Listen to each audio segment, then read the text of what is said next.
This Ramzan transmission is brought to you by OK Estate and Builder, Cosmos Realtor and Builder, M&G Shipping Line, Al Ibrahim Eye Hospital, Arfat Estate and Marketing. In association with One World Builder, Help International Welfare Trust, Bombay Lighthouse, Musani Electronics, Shan Marketing, Mehman Lawyers Forum, Bilwani Law Associates, North City School of Arts, Students Right Way, Al Mariam Real Estate, H. Dandor Production.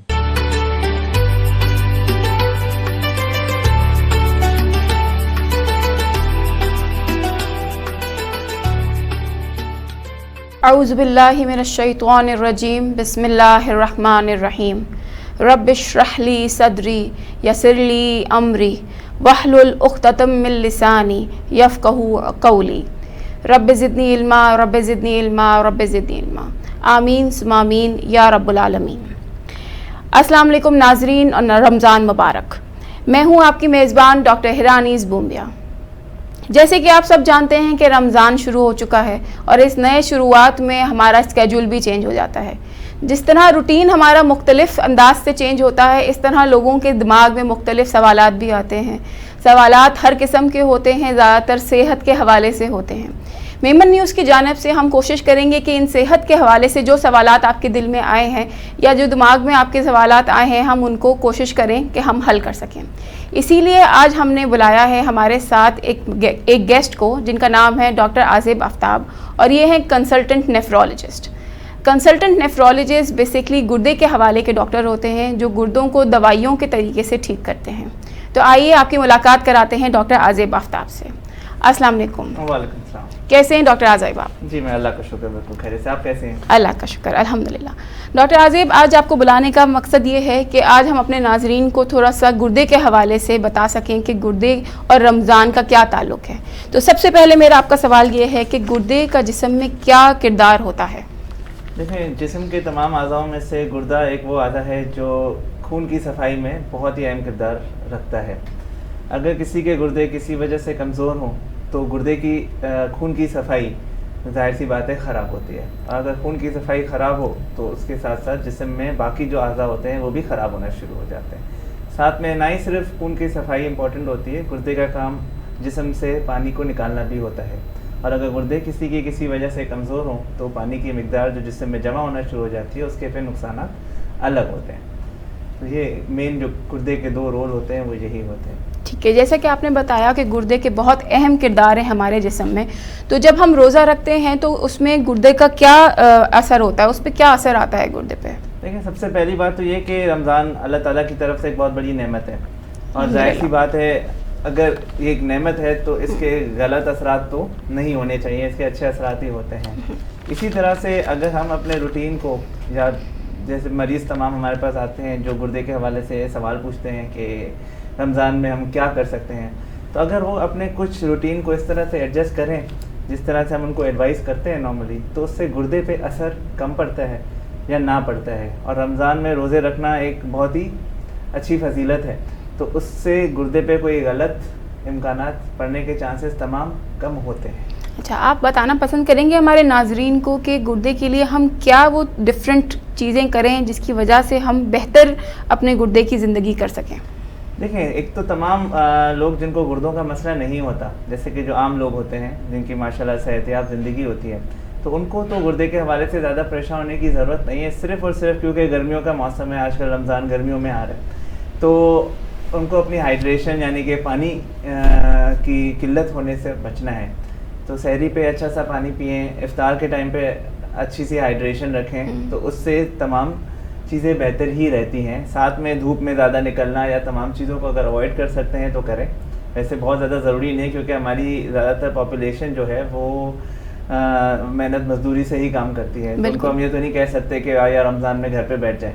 जाहिर सी बात है काम करना ज़रूरी है, पर कोशिश ये हो कि धूप से कम एक्सपोजर हो ताकि डिहाइड्रेशन ना हो, पानी की कमी ना हो। सहर पे और इफ्तार पे अच्छा सा पानी पिएँ, और वही काफ़ी हद तक इस चीज़ को कंट्रोल कर लेता है। ठीक है, ये आपने बहुत अच्छी बात की कि हमें पानी का इस्तेमाल ज़्यादा से ज़्यादा करना चाहिए, पर रमज़ानों में देखा जाता है कि ज़्यादा से ज़्यादा जो है लोगों का हाथ या कोल्ड ड्रिंक्स पे होता है, जूसेस पे होता है, मशरूबात पे होता है, तो उस हवाले से आप क्या कहना चाहेंगे? देखिए वैसे तो ये जितनी भी चीज़ें हैं इनको हम आर्टिफिशियल कहते हैं, ये नेचुरल चीज़ें नहीं हैं। नेचुरल चीज़ों में तो पानी आता है या जो नेचुरली हम फ्रूट से जूसेस वगैरह बनाते हैं वो चीज़ें आती हैं। अगर उसका इस्तेमाल हो तो वो ज़्यादा अच्छा है। कोल्ड ड्रिंक्स वगैरह का जो इस्तेमाल है वैसे गुर्दे के अलावा भी वो मैदे के लिए या जिस्म के और अज़ा के लिए भी अच्छा नहीं होता है। और ये तमाम चीज़ें किसी आम इंसान को शुगर कराने के चांसेस ज़्यादा रखती है और वो फिर गुर्दे पे असर कर सकती है। इस वजह से बेहतर यही होता है कि हम इन चीज़ों से परहेज़ करें तो ज़्यादा अच्छा है। दावतों पे कभी कभी महीने में 1-2 मरतबा एक अलग बात होती है, पर रोज़ाना के तौर पे इन चीज़ों से परहेज़ करें तो ज़्यादा अच्छा। ठीक। अच्छा, जो आपने अभी हमें बताया कि हम किस तरह बेहतरी कर सकते हैं गुर्दे की, पर अनफॉर्चुनेटली कुछ लोगों को जो है ऑलरेडी गुर्दे की बीमारी अब हो चुकी है, ठीक है, जिस तरह क्रॉनिक किडनी डिजीज़ होती है या क्रॉनिक फेलियर में पेशेंट्स होते हैं या अभी प्रोसीड कर रहे होते हैं कि उनके गुर्दे बदज़िद ख़राब हो रहे होते हैं। उन पेशेंट्स में आप क्या एडवाइस करना चाहेंगे कि उनको किस तरह रोज़ा रखना चाहिए या रखना चाहिए नहीं रखना चाहिए, या उनमें और वो क्या बेहतरी ला सकते हैं कि मज़ीद ख़राब होने के बजाय उनका एक हॉल्ट आ जाए, रुक जाए उस जगह, या बेहतरी की तरफ आ सकें? देखिए गुर्दे ख़राब होने की चंद वजह होती हैं। आम तौर पे हमारे पास 80 से 85% लोग जिनके गुर्दे ख़राब होते हैं या कमज़ोर होते हैं, जिसको जो गुर्दे के मरीज़ होते हैं वो समझते हैं क्रेटिनिन लेवल की हम बात करते हैं। तो जिनका क्रेटिनिन का लेवल ज़्यादा होता है यानी कि उनके गुर्दे कमज़ोर होते हैं, आम तौर पर 80 से 85% मरीज़ या तो हाइपरटेंशन ब्लड प्रेशर के मरीज़ होते हैं या शुगर के होते हैं, जिसमें शुगर ज़्यादा अहम है। तो रमज़ान में मैं तो अपने मरीज़ों को ये नहीं कहता हूँ कि रोज़ा ना रखें, वो रोज़ा बिल्कुल रख सकते हैं अगर कोई और मसला साथ में ना चल रहा हो, जिसमें मेरी ज़्यादा से ज़्यादा एडवाइस यही होती है कि वो अपनी दवाइयों के टाइमिंग को एडजस्ट करें। जो हम सुबह और शाम की दवाइयाँ देते हैं उनको सहर और इफ्तार के हिसाब से सेट रखें। अपने ब्लड प्रेशर पे नज़र रखें, अपने शुगर पे नज़र रखें। सहर और इफ्तार में खाने पीने की वो चीज़ें इस्तेमाल करें जिससे ये चीज़ें अफेक्ट ना हो। मसलन शुगर के हवाले से देखें तो खजूर का इस्तेमाल मैं अब रेकमेंड नहीं करता हूँ। मैं कहता हूँ खजूर के बगैर आप इफ्तार करें तो ज़्यादा बेहतर है। हालांकि लोग कहते हैं कि खजूर सुन्नत है, लेकिन खजूर में पोटेशियम, तो नमक भी है, ठीक है, तो खजूर में पोटेशियम बहुत ज़्यादा होता है, शुगर बहुत ज़्यादा होती है, तो ये अल्टीमेटली आपके नमकियात को डिस्टर्ब करती है। तो रमज़ान में रोज़े रखना कोई बुरी बात नहीं है, रखना चाहिए। गुर्दे के मरीज़ रख सकते हैं। कुछ चंद चीज़ें हैं जिससे उनको परहेज़ करना चाहिए, जैसे कि मैंने कहा खजूर है। फ्रूट्स में वो सेब, अमरूद और नाशपाती का इस्तेमाल कर सकते हैं, जैसे कि एप्पल, पियर और गावा अगर हम अंग्रेज़ी में कहें। इसके अलावा बाकी फ्रूट्स रेकमेंडेड नहीं होते। आमतौर पर लोग फ्रूट चाट बनाते हैं, उसमें केले का इस्तेमाल होता है, तो वो रेकमेंडेड नहीं है क्योंकि उसमें पोटेशियम ज़्यादा होता है। तो सेब, अमरूद, नाशपाती तक महदूद रहें। जूसेस तमाम किस्म के उनको मना किए जाते हैं, जिसमें फ्रेश जूसेस और पैकेट वाले दोनों अवॉइड करने चाहिए। पानी की मिकदार ले सकते हैं, मैं ये भी नहीं कहूँगा बहुत ज़्यादा लें, क्योंकि कुछ वो मरीज़ जिनके गुर्दे कमज़ोर होते हैं वो जिस्म में पानी भी जमा कर रहे होते हैं। जैसे कि हमने शुरू में बात किया, गुर्दे का एक काम ये भी है कि जिस्म से मिकदार में जो पानी होता है उसको भी जमा होने से रोकते हैं। तो कुछ ऐसे पेशेंट्स होते हैं जिनके जिस्म में पानी जमा करने की सलाहियत ज़्यादा होती है, तो उनको हम ये नहीं कह सकते कि बहुत ज़्यादा पानी लेना है। उन्हें उतना ही पानी लेना है जितना वो समझते हैं कि वो पेशाब के ज़रिए से पास कर सकते हैं।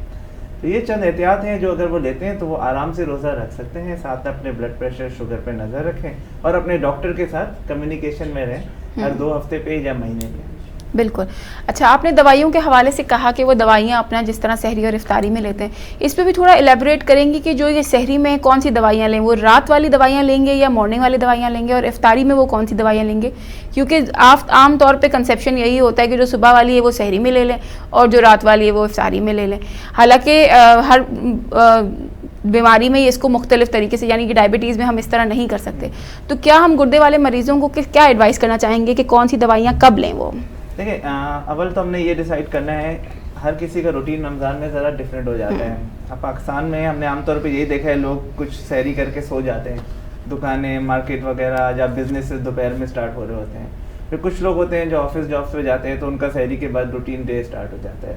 तो वो लोग जो सहरी के बाद अपने रूटीन डे पे चले जाते हैं, वो तो अपनी सुबह की दवाइयाँ सहरी पे लेंगे और रात की दवाइयाँ इफ्तार पे, जिसमें शुगर की भी दवाइयाँ शामिल है, जाहिर है।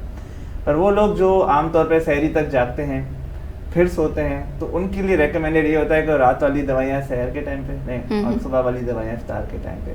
बट मोस्टली रेकमेंडेशन यही होती है कि मॉर्निंग की दवाइयाँ ही सहरी के टाइम पे ली जाएं, क्योंकि टेक्निकली देखा जाए तो वही एक सुबह का वक्त भी बनता है, और रात की दवाइयाँ इफ्तार के टाइम पे। ठीक है। अच्छा, नेफ्रोलॉजी में बहुत बड़ा हिस्सा डायलिसिस के पेशेंट्स का है। जिन लोगों के गुर्दे ख़राब हो चुके हो जाते हैं, उनको डायलिसिस पे डालते हैं। तो डायलिसिस के मरीज़ों के लिए आप क्या ख़ास हमें बताएंगे कि क्या करना चाहिए उनको, और उनके लिए रोज़ा किस तरह पॉसिबल है? देखिए, डायलिसिस के मरीज़ों को रोज़ा रखने की इजाज़त होती है और वो रख भी सकते हैं। बस उसमें एक दो चीज़ों की एहतियात करनी होती है। सबसे पहली चीज़ ये कि उनके डायलिसिस के टाइमिंग्स, डायलिसिस आमतौर पे कराची में या पाकिस्तान में जिस सिलसिले से होते हैं 3 शिफ्टों के हिसाब से किए जाते हैं। वो लोग जो रोज़ा रखना चाहते हैं उनको अपने डायलिसिस का टाइम ऐसा रखना चाहिए कि वो रोज़े के दरमियान में शामिल ना हो, यानी कि या तो वो सहरी से पहले डायलिसिस करवा लें या इफ्तार के बाद डायलिसिस का अपना स्केड्यूल रखें। दूसरा तरीका ये होता है कि जिस दिन डायलिसिस है और वो अपना स्केड्यूल नहीं चेंज कर पा रहे, तो जिस दिन डायलिसिस है उस दिन का रोज़ा तो वो नहीं रख सकेंगे, क्योंकि इसमें काफ़ी डिफरेंट राय है। अब मैं इस्लामी स्कॉलर तो मैं हूँ नहीं कि मैं इस पर एग्जैक्टली कमेंट कर सकूँ, पर जितनी हमने रिसर्च की थी उसके हिसाब से अक्सर औक़ात डायलिसिस के दौरान कुछ दवाइयाँ, कुछ इंजेक्शंस ऐसे दिए जाते हैं जिसमें नमक शामिल होता है, जिसको नॉर्मल सलाइन कहते हैं। तो कहा जाता है कि अगर रोज़ा रखा जाए तो उसमें पॉसिबल है कि रोज़ा ख़राब हो जाए या टूट जाए।